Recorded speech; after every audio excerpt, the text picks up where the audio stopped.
விக்னேஷ் இறப்புல நான் அதையும் சொல்லிடுறேன். இல்ல, விக்னேஷ் இறப்புல அவங்க அம்மாவுக்கு கண் ஆபரேஷன் செய்யணும்னு பணம் வாங்கியவன் எவன் என்று எல்லாருக்கும் தெரியும். பொதுவெளியில அவங்க அம்மாவை நான் சொல்றேன், அவங்க அம்மாவை அவர்கள் அம்மாவை அழைத்துக் கொண்டு போய் மன்னார்குடி சட்டமன்ற உறுப்பினர் அண்ணன் ராஜா அவர்கள்ட்ட நிறுத்தினேன். அன்னைக்கு அவங்க எல்லாத்தையும் சொன்னாங்க. ஏன்னா உயிர் தியாகம், அன்னைக்கு காவிரி நதிநீருக்காக உயிர் தியாகம் செய்த அப்படிப்பட்டவனின் உயிர் தியாகத்தை கூட வசூல் செய்து வயது வளர்த்த கும்பல் நாத்தாக்கா.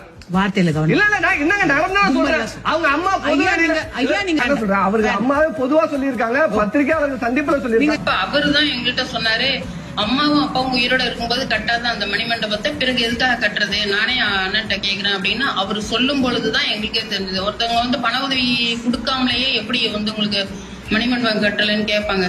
செய்திருக்கணும் தானே. எனக்கு சொல்றது பிடிக்காத ஒன்று, நீங்க கேட்கறதுக்காக நான் சொல்றேன்.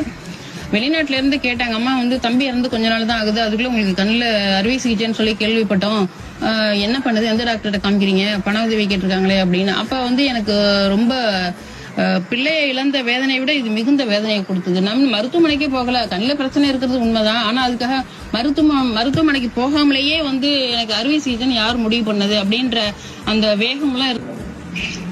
கண்ணுல பிரச்சனை டாக்டர்கிட்ட கொண்டு காமிக்கணும் அப்படின்னு சொன்னது சீமானுக்கும் இடும்பாவனம் கார்த்தி பெற்றோர்கள், எங்க 4 பேருக்குள்ளதான் தெரியும், வேற யாருக்கும் தெரியாது. அப்ப பதிவு போட்டவங்க யாரா இருக்குங்கிறதும் நீங்களா யோசிச்சுக்கோங்க.